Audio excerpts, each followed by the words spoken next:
اعوذ باللہ من الشیطان الرجیم بسم اللہ الرحمن الرحیم الحمد للہ الذی کان موجودا قبل حدوث الاشیاء ویبقى بعد فناء الاشیاء تفرد بالاولیۃ والقدم ووسما كل شيء ما عداه بالفناء والعدم كما قال عز شانه كل شيء هالك إلا وجهه وكل نفس ذائقة الموت وقال كل من عليها فان ويبقى وجه ربك ذو الجلال والإكرام سبحان من لا يخفى عليه اختلاف النيات ولا يعزب عنه ما العباد في الخلوات سبحان الله الذي منه خلقة العباد وإليه المعاد فمن يعمل مثقال ذرة خيرا يره ومن يعمل مثقال ذرة شرا يره نشهد أن لا إله إلا هو الملك الذي لا ينازع في ملكه ولا يضاد في حكمه يعذب من يشاء بما يشاء كيف يشاء ويرحم من يشاء بما يشاء كيف يشاء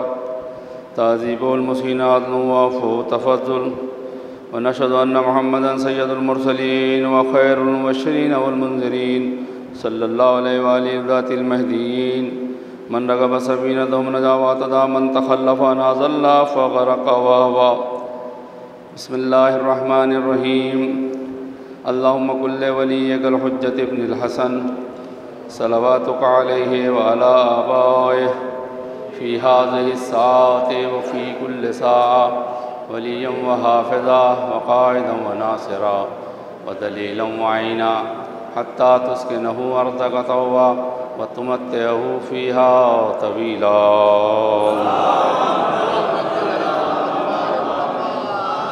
أوصيكم عباد الله ونفسي تقوى الله أعوذ بالله من الشيطان الرجيم بسم الله الرحمن الرحيم سخر لكم ما في السماوات وما في الأرض بندگان خدا نصیحت کی جاتی ہے تقوی اور پرہیزگاری کی، اس لیے کہ بغیر تقوی اور پرہیزگاری کے کوئی نصیحت کارآمد نہیں ہوتی اور کوئی نصیحت اثر نہیں کرتی جب تک انسان متقی اور پرہیزگار نہ ہو۔ بے دین پر، بے ایمان پر، بد عمل پر کوئی نصیحت، کوئی ہدایت کارگر نہیں ہوتی الا یہ کہ اسے توفیق ہو جائے اور اللہ کا اس پر رحم ہو جائے اور وہ دین کی طرف، ایمان کی طرف راغب ہو۔ لہذا ارشاد ہو رہا ہے سخر لکم ما فی السماوات و ما فی الارض، اللہ نے تمہارے لیے مسخر کر دیا ہے، تمہارے کنٹرول میں دے دیا ہے، تمہاری دسترس میں دے دیا ہے، تمہارے لیے اللہ نے مسخر کر دیا ہے جو کچھ کے آسمانوں میں ہے اور جو کچھ کے زمین میں ہے۔ اسلام نے توحید کا سبق دنیا کو پڑھایا،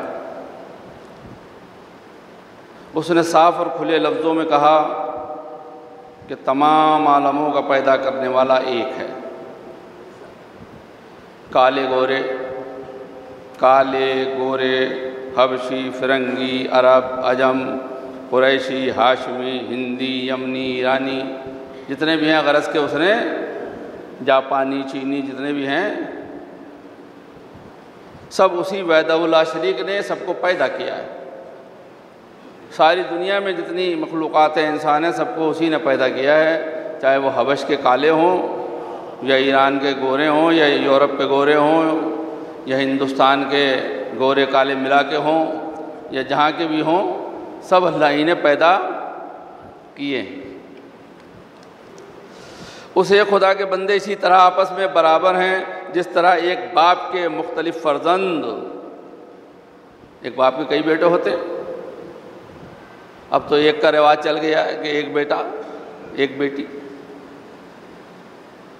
ابھی آ رہا تھا وظیفہ سادات ایک انجمن وظیفہ سادات ہے جو بچوں کو بہت دنوں سے 100 سال سے بھی زیادہ اسکالرشپ دیتی ہے.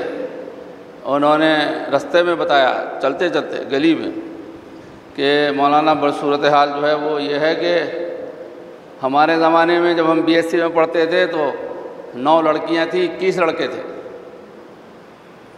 اور آج صورتحال یہ ہے کہ 30 میں 21 لڑکیاں ہیں 9 لڑکے ہیں. شہریہ یعنی وظیفہ سادات سے اسکالرشپ لینے والوں میں 69% یعنی ریشیو جو 69% جو ہے لڑکیاں ہیں اور 21% جو ہیں وہ 31% لڑکے ہیں. اب آپ اندازہ لگائیں کہ کتنا فرق ہو گیا ہے. یاد رکھیے یہ پہلی بات کہہ دے رہا ہوں، حالانکہ بات میں کہنی چاہیے اور زیادہ لوگ سنتے. بہت دھیرے سے کئی سازشوں کے شکار ہم ہو گئے ہیں. آپ گاؤں دیہاتوں میں جا کے دیکھیں جہاں بچے گلیوں میں اور صحنوں میں اور پیڑوں کے نیچے بھیڑ لگی رہتی تھی. یہاں بہت سے لوگ دیہات کے ہیں اور وہ لوگ جانتے ہیں کہ وہاں کتنے بچے ہوتے. آج جا کے دیکھیے بالکل سناٹا ہے. اگر پٹھو پھوڑ کھیلنے کے لیے بھی ڈھونڈیے گا تو بچے نہیں ملیں گے، پوری تعداد نہیں ہوگی. کرکٹ کی ٹیم تو بہت مشکل ہو رہی ہے کہ 11 ادھر ہوں اور 11 ادھر ہوں اور 2 ایکسٹرا بیٹھے رہیں. یہ صورتحال پیدا ہو گئی ہے. کیوں؟ اس لیے کہ ہم بہت اندر سے سازش کا شکار ہوئے اور ہر اعتبار سے ہم کمزور ہوتے چلے جا رہے ہیں. اگر تعداد بھی گھٹ گئی، تعلیم بھی گھٹ گئی تو پھر ہمیں کچھ حصہ ملنے والا دنیا میں نہیں ہے. لہذا اللہ کے بندے سارے ویسے ہی ہیں جیسے ایک باپ کے بیٹے ہوتے ہیں. ہاں، عمل ہے جو انسانوں میں امتیاز پیدا کر سکتا ہے. بالکل ویسے ہی جیسے سب بیٹے برابر نہیں ہو پاتے باپ کے، اس لیے کہ کوئی باپ کی خدمت زیادہ کرتا ہے، کوئی کم کرتا ہے، کوئی باپ کا فرما بردار زیادہ ہوتا ہے، کوئی کم ہوتا ہے، کوئی بالکل ہی نالائق اور نافرمان ہوتا ہے، تو برابر تو نہیں ہوتے وہ. اسی طرح سارے بندے بھی برابر نہیں ہیں، لیکن عمل کے اعتبار سے ان میں امتیاز پیدا ہو سکتا ہے. جیسا کہ ارشاد ہے یا ایھا الناس انا خلقناکم من ذکر و انثی وجعلناکم شعوبا وقبائل لتعارفوا ان اکرمکم عند اللہ اتقاکم ان اللہ علیم خبیر. اے لوگو، ہم نے تم کو مرد عورت سے پیدا کیا اور گروہوں اور قبیلوں میں تقسیم کر دیا تاکہ تم پہچانے جاؤ. اللہ کے نزدیک تم میں سے معزز و ممتاز وہی ہے جو زیادہ پرہیزگار اور عمل والا ہے. بے شک اللہ سب باتوں کا جاننے والا ہے اور اسے سب خبریں ہیں. اللہ کو علیم الخبیر، اسے سب پتہ ہے، سب جانتا ہے، وہ ہر چیز کی خبر ہے اس کو. عمل میں کمزوری عقیدہ توحید پر مکمل یقین کا نہ ہونا ہے. عمل میں کمزوری اللہ کے اوپر یعنی اللہ کو ایک نہ ماننا، ایک ماننے میں کمزوری ہونا اس کی دلیل ہے. اس لیے کہ اگر ہم اسے ایک مان رہے ہوتے اور اس پر مکمل یقین ہوتا تو عمل میں کمزوری نہ ہوتی، عمل میں ہم سب سے آگے ہوتے. غور سے دیکھیے تو تمدن و تہذیب پر عقیدہ توحید کا بڑا اثر پڑتا ہے. جب تک بنی آدم بہت سے خداؤں کو مانتے رہیں گے ان میں اتحاد و اشتراک پیدا نہیں ہو سکتا. بہت اہم بات ہے. یہ تجزیہ ناصر مکارم شیرازی کا ہے، آیت اللہ العظمیٰ ناصر مکارم شیرازی دامت اللہ العالی، ان کا تجزیہ ہے جو میں آپ کی خدمت میں ترجمہ پیش کر رہا ہوں. جب تک بنی آدم یعنی اولاد آدم، انسان یا آدمی بہت سے خداؤں کو مانتے رہیں گے ان میں اتحاد و اشتراک پیدا نہیں ہو سکتا. اختلاف کثیر ہوگا، اختلاف ہوگا، اتحاد نہیں ہوگا، اشتراک نہیں ہوگا. ہمارے یہاں کیونکہ ایک اللہ کو مانتے ہیں اور سارے ایک اللہ کو ماننے والے ہیں، لیے اتحاد اور اشتراک کیوں نہیں ہے؟ یہ بٹے ہوئے کیوں ہیں؟ اسلام میں ہی 73 فرقے ہیں. سب کا نظریہ الگ الگ ہے، اللہ کو ماننے کا عقیدہ سب کا الگ الگ ہے۔ کیوں ایسا ہے؟ ایسا یہی ہے کہ مکمل معرفت الہی لوگوں کو نہیں ہو پائی، جس کے نتیجے میں اتحاد و اشتراک بھی ختم ہو گیا، آپس میں میل جول بھی ختم ہو گیا، حکومتی سطح پہ ہو یا انسانوں کے محلے قبیلے اور فرقوں کے اعتبار سے ہو، اشتراک بالکل نہیں ہے۔ ہر ایک یہ چاہتا ہے یہ ختم ہو جائے اور میں ہی رہوں، بس یہ فنا ہو جائے اور میں ہی زندہ رہوں، اس کا نظریہ ختم ہو جائے اور میرا ہی باقی رہے، اور اپنے نظریے کو ثابت کرنے کے لیے دن رات ایڑی چوٹی کا زور لگائے ہوئے ہیں۔ اور اگر اللہ کو ایک مان کر اس کے تمام احکامات پر سارے مل کے عمل کریں تو یہاں سے لے کے وہاں تک ایک ہی پیغام ہو، ایک ہی آواز ہو، ایک ہی جماعت ہو، ایک ہی فرقہ ہو، ایک ہی مذہب ہو۔ بندگان خدا، نظریہ توحید دنیا کی قوموں کو ایک ایسا مرکز عطا کرتا ہے جس کی وجہ سے ان کے اندر وحدت خیال اور وحدت عمل پیدا ہو سکتی ہے۔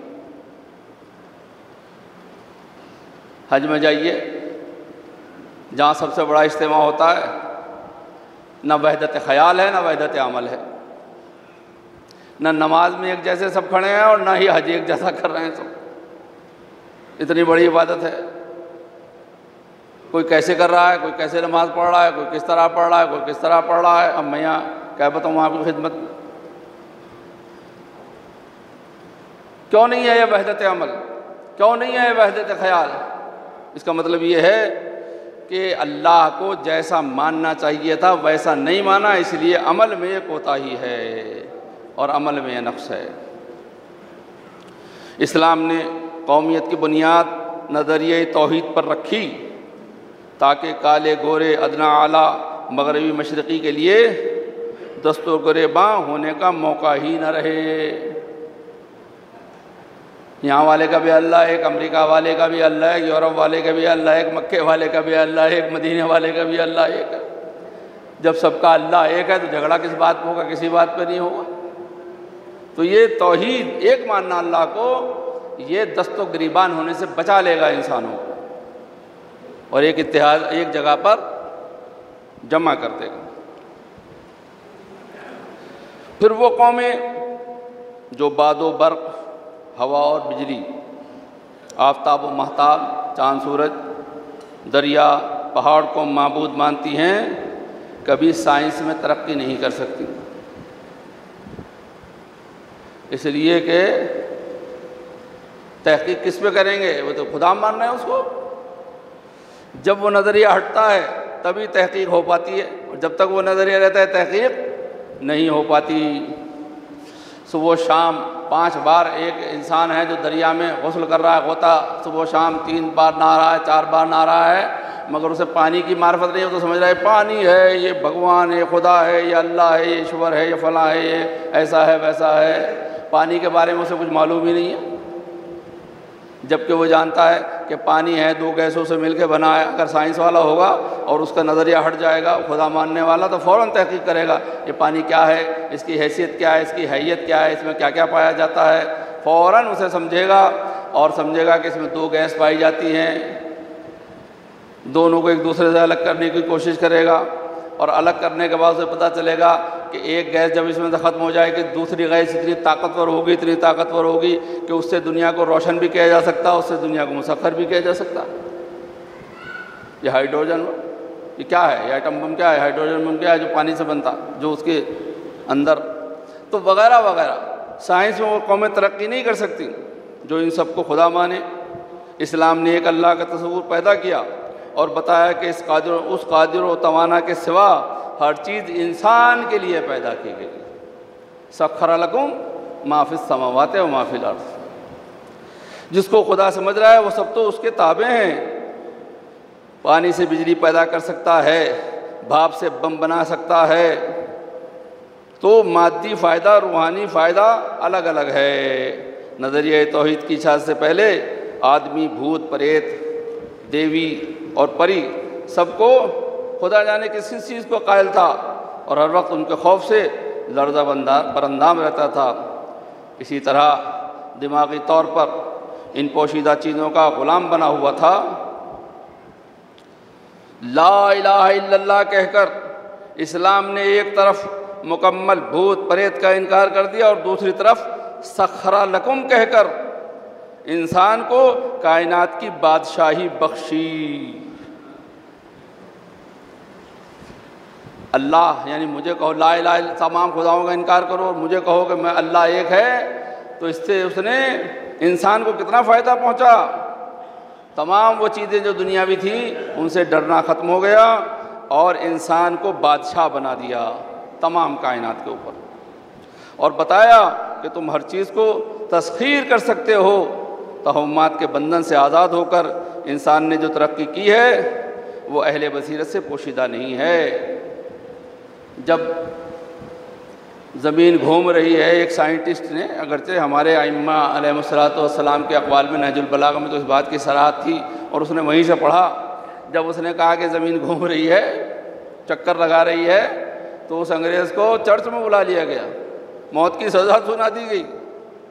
اگر وہ زمین کو خدا مان رہا ہوتا اور اجرام کو، دوسرے اوروں کو خدا مان رہا ہوتا، تو وہ کبھی یہ تحقیق نہ کرتا، اور جب اس نے تحقیق کی تو اسے پھانسی کی سزا دی گئی، سزائے موت دی گئی، اور آخر میں اس نے اپنی جان بچانے کے لیے کہا کہ بھئی جیسا تم کہہ رہے ہو ویسا ہی ہے، اور اس کے بعد وہاں سے جب چلا تو زمین پر پیر مار کے کہا کہ مگر زمین تو ابھی بھی گھوم رہی ہے، کسی بھی طرح سے کوئی رکاوٹ تیرے اندر نہیں ہے۔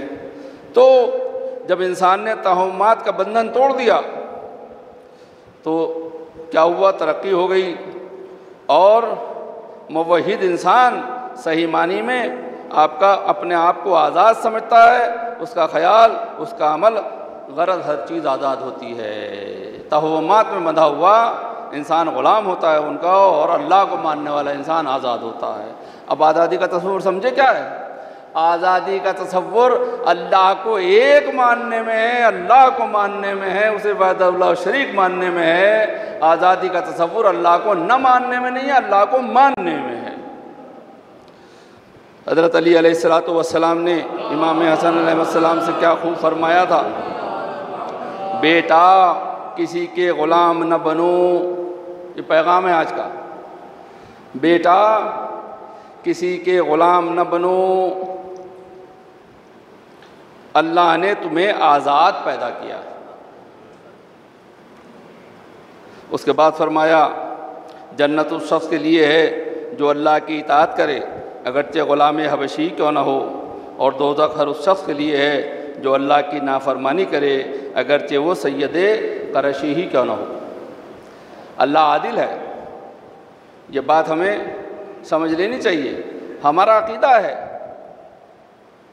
اللہ کے ثبوتی صفات میں یہ ہے کہ وہ عادل ہے،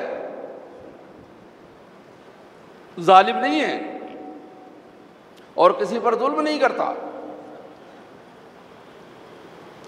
آزاد لوگ جب اپنی آزاد حکومت کی تشکیل کرتے ہیں اور وہ حاکم تخت حکومت پر بیٹھتے ہیں تو انہی آزاد لوگوں کو اپنا غلام بناتے ہیں اور اپنا حکم تھوپتے ہیں ان کے اوپر، گویا کہ ان کی نظر میں وہ غلام ہیں۔ پھر وہ عادل نہیں رہتے، پھر وہ ظالم ہو جاتے ہیں۔ لہذا اللہ کو ماننا ہی آزادی ہے، اس لیے کہ اللہ کبھی ظلم نہیں کرتا اپنے بندوں کو۔ اللہ یعنی اپنی حکومت و عدالت میں کسی قسم کا ظلم برداشت نہیں کرتا، اپنے احکام کی اطاعت کرنے والوں کو انعام دیتا ہے اور انصاف کرتا ہے، اور حق رکھتا ہے کہ گناہ گاروں کو سزا دے۔ جب اس نے تمہیں آزاد چھوڑا تو پھر تم آزاد رہ کر بھی غلام بنے جا رہے ہو، چاہے وہ شیطان کے غلام بنو، چاہے وہ گناہ کے غلام بنو، چاہے وہ معصیت کے غلام بنو، یا کسی ظالم کے غلام بنو، تو غلام بننے پر سزا۔ جب ہم نے تمہیں آزاد پیدا کیا تم غلام کیوں بنے؟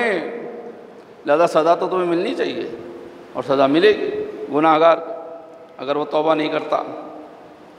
اللہ اپنے بندوں کو ان کی طاقت سے زیادہ تکلیف اطاعت کا حکم نہیں دیتا، اور ان کی سزاواری سے زیادہ انہیں سزا نہیں دیتا۔ ہمارا عقیدہ ہے کہ خدائے بزرگ اچھا اور پسندیدہ کام اس وقت تک نہیں چھوڑتا جب تک کہ اس سے زیادہ پسندیدہ کام اسے اس کی انجام دہی سے روک نہ دے، اور خدا ہر کام بھی نہیں کرتا، ہر برا کام بھی نہیں کرتا، کیونکہ وہ نیک کام کرنے اور برا کام کی برائی سے واقف ہے۔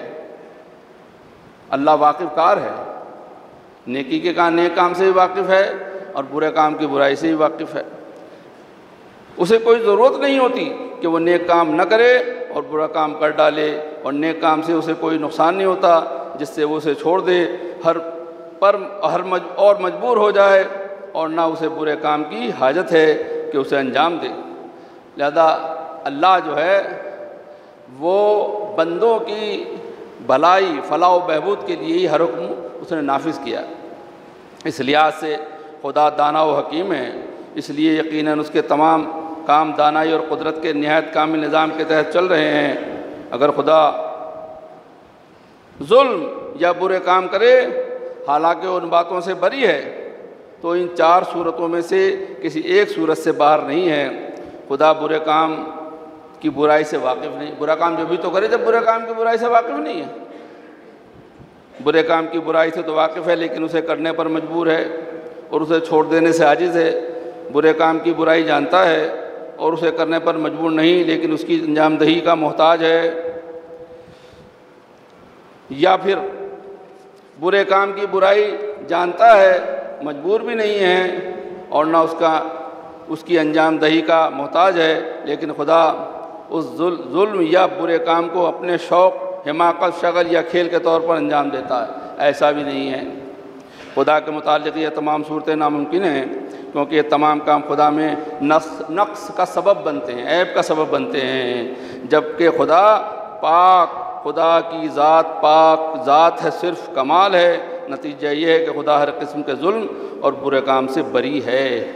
بندگان خدا، جتنے بھی احکام اللہ نے ہمیں دیے ہیں وہ سب اس کا عین عدل ہے، لہذا ہم اس کی اطاعت کرتے ہوئے دنیا کو مسخر کریں، اپنے آپ کو بے عیب بنائیں، یعنی گناہوں سے پاک اور صاف اپنے آپ کو بنائیں، اور جب ہم اپنے آپ کو گناہوں سے پاک صاف بنا لیں گے تو پھر ہم اس بات کے مستحق ہوں گے، یہ بات ہم کہہ سکیں گے کہ اللہ نے ہمیں پیدا کیا، آزاد پیدا کیا، ورنہ تو ہم کسی نہ کسی کو غلام بنے رہیں گے۔ اور جو غلام اور آقا کا معاملہ جانتے ہیں نا آپ کیا ہوتا ہے؟ غلام اور آقا کا معاملہ یہ ہوتا ہے کہ جو آقا ہوتا ہے وہ غلام سے جب جو کام چاہے کرواتا ہے اور غلام کو انکار کی گنجائش نہیں ہوتی، اور انکار کرتا ہے تو وہ اس پر ظلم کرتا ہے۔ لہذا ہم آزاد ہیں، آزاد رہیں، کسی کے غلام نہ بنیں، غلام بنیں گے تو اللہ ہمیں سزا دے گا۔ ان احسن الحدیث وابلغ الموعظہ کتاب اللہ۔ اعوذ باللہ من الشیطان الرجیم، بسم اللہ الرحمن الرحیم۔ والعصر ان الانسان لفی خسر الا الذین آمنوا وعملوا الصالحات وتواصوا بالحق وتواصوا بالصبر۔ اللہم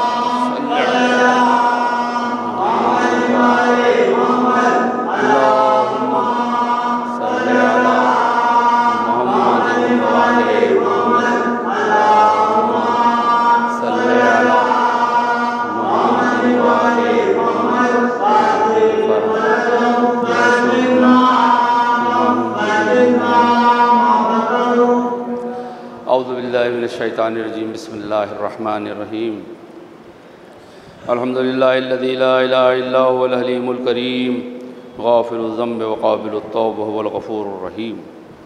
سبحان من سبقت رحمته غضبہ وبسط الیدین بالرحمہ، سبحان من لم یکلم نفسا الا دون وسعها وعفى عن السیئات ولم یجاز بها، سبحان من لا یزداد ولا معاصی العباد الا کرما وجودا وعلى کثرت الذنوب الا عفوا وصفا۔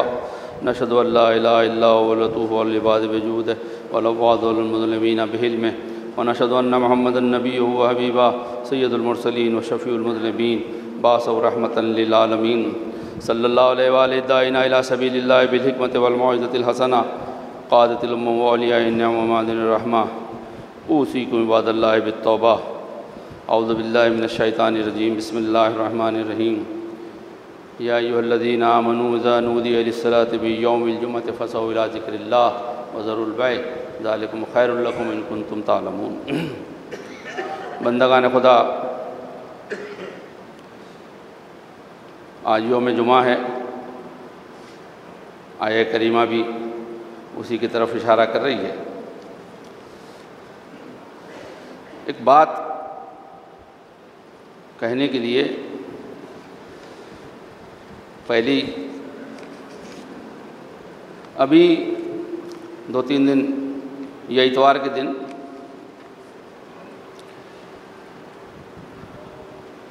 کچھ مہمان آئے،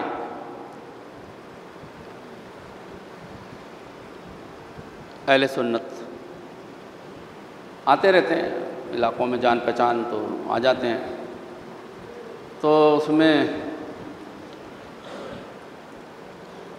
اب ظاہر سی بات، چونکہ وہ سنی تھے، ہم لوگ شیعہ، مشہور شیعہ ہیں، تو وہ مذہبی گفتگو بھی تھوڑی بہت ہوتی ہے۔ تو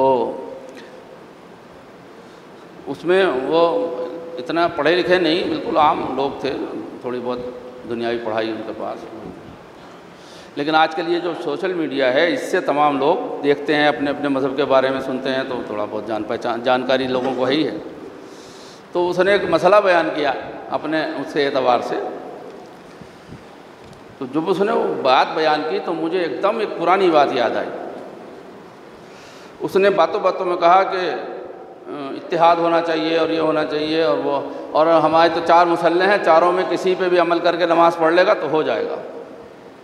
اس نے یہ بات کہی کہ 4 مصلے ہیں، کوئی بھی اگر کسی پہ بھی عمل کر لے گا تو ہو جائے گی نماز، اور عمل ہو جائے گا، کوئی مسئلہ نہیں۔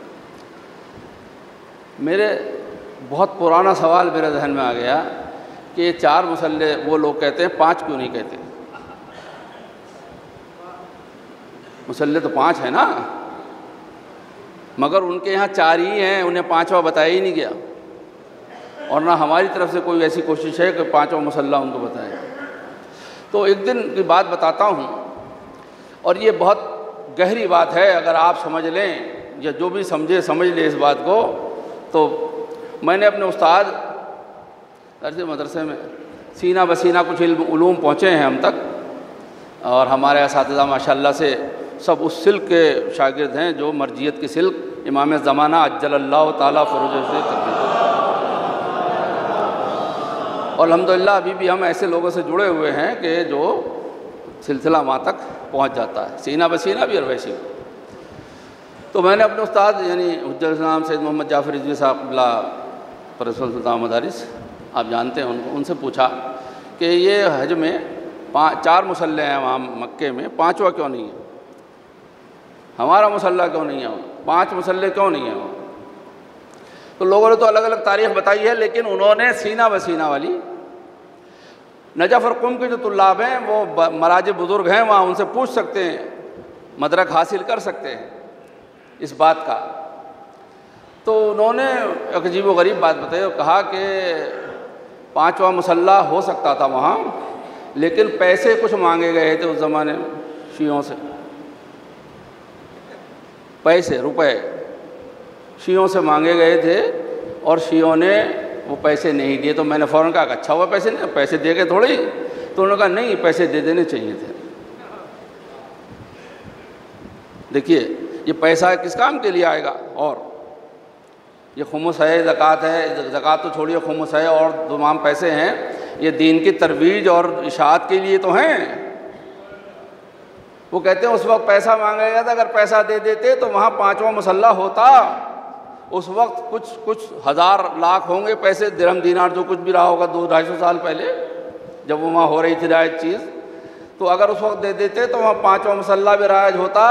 اور آج اہل سنت کے بچے یہ کہہ رہے ہوتے کہ 4 نہیں 5 مصلی میں جس پہ عمل کر لیا جائے انسان کی نماز صحیح ہو جائے گی، عمل صحیح ہو جائے گا۔ بعض باتیں میرے ذہن میں آ رہی ہیں لیکن یہاں نہیں کہوں گا، اس لیے کہ وہ دوسری جگہ کی باتیں۔ تو اس وقت لہذا اس وقت پیسہ نہ دے کر کنجوسی کر کے جو میں کہوں بات، نتیجہ کیا ہوا؟ نتیجہ یہ ہوا کہ اب وہاں 5واں مصلی رائج کرانے میں اپنی حکومت بنانا پڑے گی، تب کرنا رائج ہوگا، ورنہ کوئی امکان نظر نہیں آتا۔ بہت سی چیزیں ایسی ہیں کہ جب وہاں تقدیر لکھی جا رہی ہوتی ہے، قانون بنایا جا رہا ہوتا تو ہم وہاں سے غائب ہوتے ہیں، ہم وہاں ہوتے ہی نہیں ہیں۔ جب وہاں ہے ہی نہیں ہم تو ہمارا ہندی میں لفظ کہوں پکش وہاں کیسے سنا جائے گا اور کیسے رکھا جائے گا؟ نہیں ہو سکتا۔ لہذا بہت سی چیزیں ایسی ہیں کہ جہاں ہم ہوتے ہی نہیں وہاں جہاں ہو رہا ہوتا ہے، نتیجہ یہ ہوتا ہے کہ پھر وہاں ہم رہ جاتے ہیں اور اس کے بعد پھر ہم کف افسوس ملنے کے علاوہ کچھ ہمارے پاس نہیں ہوتا۔ لہذا جمعہ ہے، جب بھی آواز جمعے کے دن بلایا جائے یا ایھا الذین آمنوا اذا نودی للصلاۃ من یوم الجمعہ، یہ آیت منسوخ نہیں ہے، یہ حکم اٹھایا نہیں گیا ہے، کوئی بھی حکم نہیں اٹھایا گیا قرآن مجید کا، سوائے ایک کہ وہ پیسے دے کے رسول سے بات صلی اللہ علیہ وسلم سے بات کرنے والا حکم جو تھا، بس اس کے علاوہ کوئی اور حکم منسوخ نہیں۔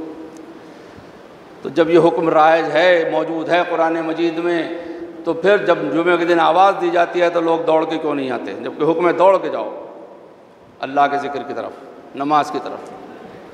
اگر سب جمعوں میں شریک ہو رہے ہوتے تو سب کو ہر بات کا علم بھی ہوتا ہے، اس لیے کہ سب باتیں یہاں بتائی جاتی ہیں، اور جب سب کو علم ہوتا ہے اس بات کا تو پھر سب کے سب کوشش کرتے، صحیح کرتے، دوڑتے اور اپنی ہر بات کو جس سے بھی چاہتے منوا لیتے۔ اب یہ چند قوم کے شہر بھر کے بھی پوری یہ کیا کریں، ایک جناب ہمارے اپنی طاقت سے زیادہ کوشش لگے ہوئے ہیں، جو اتنی بہت دکھائی بھی دے رہی ہے آپ کو یہ رونق، وہ ان کے دم سے ہے۔ اللہ اس دم کو سلامت رکھے، صحت کے ساتھ سلامت رکھے، طول عمر عنایت فرمائے۔ لہذا جمعے کا دن ایک دو عمل بتا کر، اس لیے کہ آج 11:53 پہ اذان ہوئی ہے اور 2-4 منٹ بعد نماز شروع ہو جانی تھی، 10 منٹ کے اندر اندر نماز شروع، اب سے اس وقت سے، لہذا میرے پاس وقت زیادہ نہیں ہے اور اگلے جمعے کو تو اور 1-8 منٹ گھٹ جائے گا، لہذا آپ جلدی آنے کی کوشش کریں، صحیح کریں، کوشش کریں۔ روایت میں ہے کہ جو شخص جمعے کے دن نماز صبح کے بعد طلوع آفتاب تک تعقیبات میں مشغول رہے، اس کے لیے 70 درجے فردوس سے اعلیٰ میں بلند کیے جائیں گے۔ جو شخص روز جمعہ اور اس کے علاوہ نماز صبح کے بعد اور ظہر کے بعد اللہم صلی علی محمد و آل محمد وعجل فرجہم،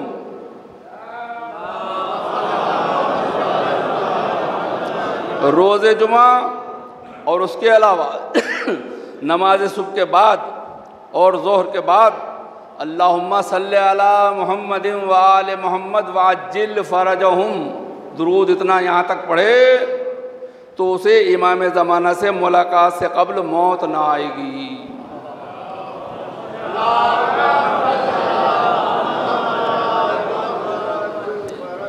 جو کہتے ہیں کہ امام زمانہ ہے تو سامنے کیوں نہیں ہے، وہ بھی اگر پڑھیں گے تو انہیں بھی زیارت ہو جائے گی امام زمانہ کی، اور ان سے ملاقات ہو جائے گی۔ اس پر عمل کریں اور کوشش کریں عمل کرنے کی، ان کا شک کا ازالہ ہو جائے گا۔ غسل جمعہ کرے، سنت موقدہ ہے، بہت تاکید کی گئی ہے۔ روایت میں ہے کہ حضرت رسول اکرم صلی اللہ علیہ وآلہ وسلم نے حضرت امیر المومنین علیہ السلام سے فرمایا، اے علی، ہر جمعے کو غسل کرو، چاہے اس دن کی غذا فروخت کر کے پانی خریدو اور غسل کرو، اور بھوکے رہ جاؤ، کیونکہ کوئی سنت اس سے بڑی نہیں ہے جمعے کے غسل سے۔ ایک بات آخر، صلوات پڑھے اور خوشبو لگائے، اور دوسرے اور حکم ہے کہ صدقہ دے، بس یہی بات، صدقہ دے، جمعے کے دن صدقہ بھی دے۔ صدقہ نیکی کو کہتے ہیں۔ ایک بات یاد رکھیے گا، نیکی نیک آدمی کے ساتھ کرنی چاہیے، اچھے آدمی کے ساتھ کرنی چاہیے، خراب شرابی اور جواری کے ساتھ نیکی کرنے کا حکم نہیں دیا گیا۔ ہدایت کیجیے اس کی۔ نیکی صدقہ دے، صدقہ نیکی کو کہتے ہیں، تو نیکی نیک آدمی کے ساتھ کرے، چاہے 1 ہی روپیہ دے رہا ہو، یہاں سے وہاں تک دیکھتا چلا جائے کہ اس میں نیک کون ہے، بس اتنے اشارے میں بات کر رہا ہوں، یہاں سے وہاں تک دیکھتا چلا جائے نیک عمل کون کر رہا، نیک کون ہے، ورنہ تو اسے 1 روپے کا بھی حساب دینا پڑے گا کہ جو غلط آدمی کو دے دیا ہے۔ لہذا جو ذمہ داری لے رہا ہے کہ تم مجھے پیسہ میرے یہاں دو گے تو میں اسے مستحقین تک، نیکوں تک، غریبوں تک پہنچا دوں گا، لہذا اپنے پیسے کو ضائع نہ کریں اور ذمہ دار ہاتھوں میں دیں، تاکہ آپ کا روپیہ پیسہ جو کچھ آپ جمعے کے دن نیکی اور صدقہ کرنا چاہتے ہیں وہ اچھی جگہ پہنچ جائے، شرابی، جواری، چرسی، افیم پینے والے کے پاس نہ جانے پائے آپ کا پیسہ۔ پھر غور سے سن لیجئے، صدقہ دے جمعے کے دن، صدقہ نیکی کو کہتے ہیں، اور نیکی نیک کے ساتھ کرنا چاہیے، شیعہ کے ساتھ کرنا چاہیے، مومن کے ساتھ کرنا چاہیے۔ بندگان خدا تھوڑے کہے کو بہت سمجھیں، اس لیے کہ وقت ہو چکا، بس ایک صلوات پڑھیں محمد و آل محمد۔ اعوذ باللہ من الشیطان الرجیم، بسم اللہ الرحمن الرحیم، ان اللہ وملائکتہ یصلون علی النبی یا ایھا الذین آمنوا صلوا علیہ وسلموا تسلیما۔ اللہم صلی علی سید المرسلین وشفیع المذنبین نبینا محمد صلی اللہ علیہ وآلہ، اللہم صلی علی محمد وعلی امام المسلمین وقائد الغر المحجلین امیر المومنین علی بن ابی طالب صلوات اللہ علیہ وعلی سیدۃ نساء العالمین وبدۃ خاتم النبیین سیدنا فاطمہ بنت رسول اللہ صلوات اللہ علیہ وعلی الحسن المجتبی اللہم صل والحسین الشہید بکربلا وعلی ابن الحسین ومحمد ابن علی وجعفر ابن محمد وموسیٰ ابن جعفر وعلی ابن موسیٰ ومحمد ابن علی وعلی ابن محمد والحسن ابن علی علیہم الصلاۃ والسلام۔ اللہم صلی علی مولانا صاحب الزمان، اللہم صلی علی محمد۔ ان اللہ یامر بالعدل والاحسان وایتاء ذی القربی وینہی عن الفحشاء والمنکر والبغی یعظکم لعلکم تذکرون۔